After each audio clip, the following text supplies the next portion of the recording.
Hello everyone, I'm Citizen Spokesman Eylon Levy. This is the daily briefing of the Israeli Citizen Spokesperson's Office. We are live on YouTube, Instagram and Twitter. Please start submitting your questions in the chat and we will get to them at the end. Today is day 261 of the October 7th war. Since October 7th, Israel has been fighting for its life against Iran and its proxy armies on 8 fronts. Gaza, the West Bank, Lebanon, Syria, Iraq, Yemen, Iran itself, and attacks on the Jewish diaspora. But now there are reports that could expand to 9. I'm talking about the Taliban. Yes, that Taliban. The brutal theocratic regime that gave shelter to Al-Qaeda after 9/11 and now oppresses the people of Afghanistan again.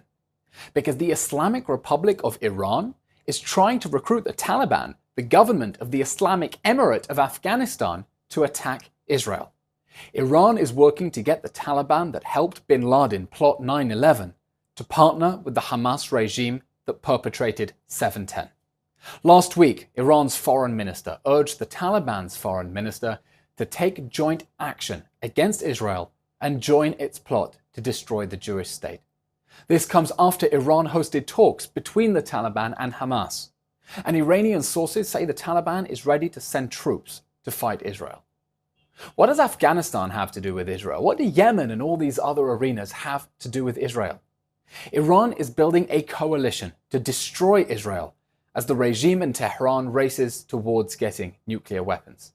It's surrounding Israel with proxy armies far more powerful than most NATO militaries. These countries should all have peace with Israel. We have nothing against Afghanistan or Yemen, no territorial disputes, but Iran is supporting these evil minions to advance its vision of Iranian regional domination of the Middle East. These evil regimes want to repress and abuse their own people while destabilizing the Middle East and plotting to destroy the Jewish state. Because the Iranian axis doesn't only hate Israel, it hates the West. Israel is on the front lines of the free world against the forces of barbarism. By standing up to the enemies of America and Europe, Israel is keeping them safe. And we need the free world to stand with us against those terrorist forces that threaten all of our freedoms and have attacked all of our countries before.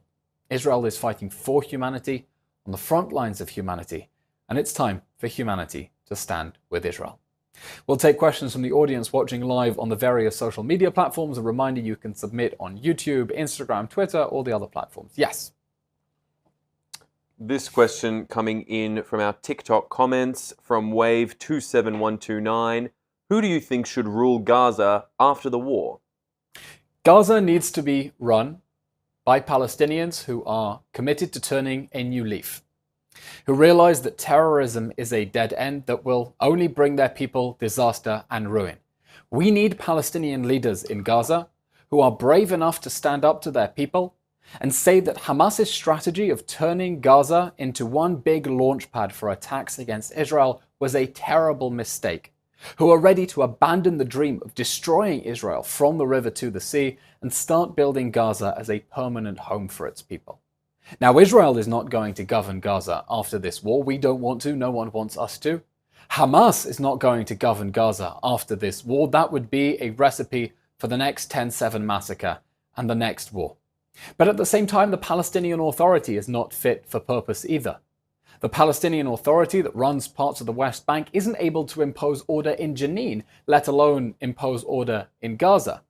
The Palestinian Authority doesn't take control and responsibility for so-called refugee camps in its own territory. So how is it going to provide services for the people of Gaza when it itself says that the UN is responsible for providing those services for them? So the question of the day after Hamas is a difficult one. It's a live political issue in Israel. We know who it won't be, and it needs to be Palestinians who are willing to take responsibility and take their people in a different path and say no to terrorism, no to massacres, and yes to peace with Israel. Oshrit from our YouTube comments asks, in light of everything that was revealed on the UN, has Israel considered leaving? No, I don't think the option of leaving the United Nations is sensible, and that is because the United Nations, like it or not, many of us don't like it, think it has deep-seated anti-Semitic problems even, is the only club in the world with all member with all nation states in it. If you are in the United Nations, you are a real country, and that is where you can wage your diplomatic battles. That is where you build alliances together with other countries and work towards collective action. Israel will obviously not be the only sovereign state in the world that is not a member of the United Nations. It has deep problems, but being Israel, being a sovereign state, reclaiming independence means claiming our position in the family of nations and fighting from within. It doesn't mean sparing the UN any criticism, and we have to attack it very hard for the way that its officials have taken Hamas's side in this war, covered up its militarization of hospitals, allowed it to teach a violent curriculum to children inside Gaza, but you have to fight from the inside. You can't do it from the outside.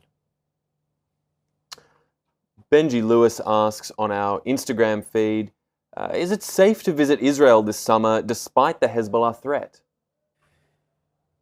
Come visit Israel. Come on solidarity missions. We need you here to help fill the gap where we don't have agricultural workers to help pick lemons and avocados. We need you here to pack sandwiches for displaced families and for soldiers and for victims of the massacres and the hostage families as well. We need all the help we can get.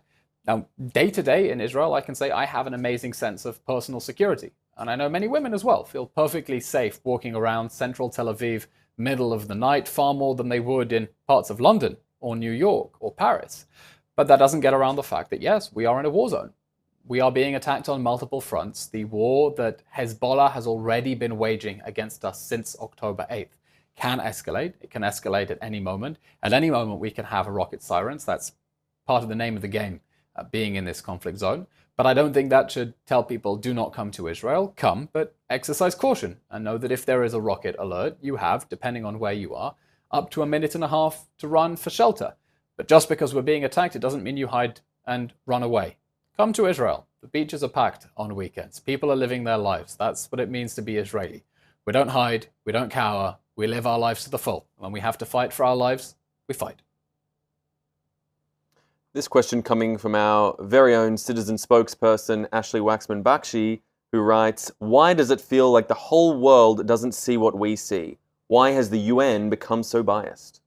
Ashley, that's an excellent question. Unfortunately, the United Nations is not a club of democracies. Most countries in the United Nations are dictatorships, tyrannies, autocracies. And if there's one thing that they can agree on, it's to gang up on Israel, gang up on the Jews, because it gives them a way to cooperate and work together. We don't have 50 Jewish states at the United Nations. There are 50 Islamic states. There are over 20 Arab states. And so it means that the numbers are against us. And it means that you have many people who are willing to automatically amplify Hamas propaganda and not the Israeli story. You have the Islamic states that will amplify the Palestinian story, and then unfortunately far too many Western countries that think that they can appease the Arab world, appease the Islamic world, throw Israel under a bus in order to gain favor with them. But that strategy is not going to work. As we saw in the briefing today, Iran is trying to get the Taliban to join its axis of evil against Israel. And these are all the same forces that are attacking the West, plotting to destroy Israel. And the world, the free world, the Western world, has to understand Israel is its first line of defense against the barbaric terrorists who want to destroy the free world. And they have to stand with us, not because they're doing us a favor, not because we reflect their values, but because we are the front lines of their defense against the evil regimes that would gladly harm their citizens too. Next question coming to us from Tracy M. from Australia, who writes, what happened October 7th for Hamas to get in en masse?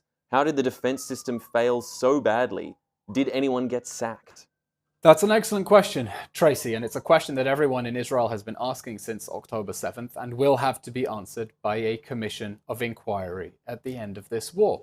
That's what it means to be a sovereign state. We will have to learn lessons. And everyone from the Prime Minister downwards has said they will have to owe the public answers. And we expect that. We expect our leaders to give us answers and take responsibility for what happened. Israel fell into what we call the conception.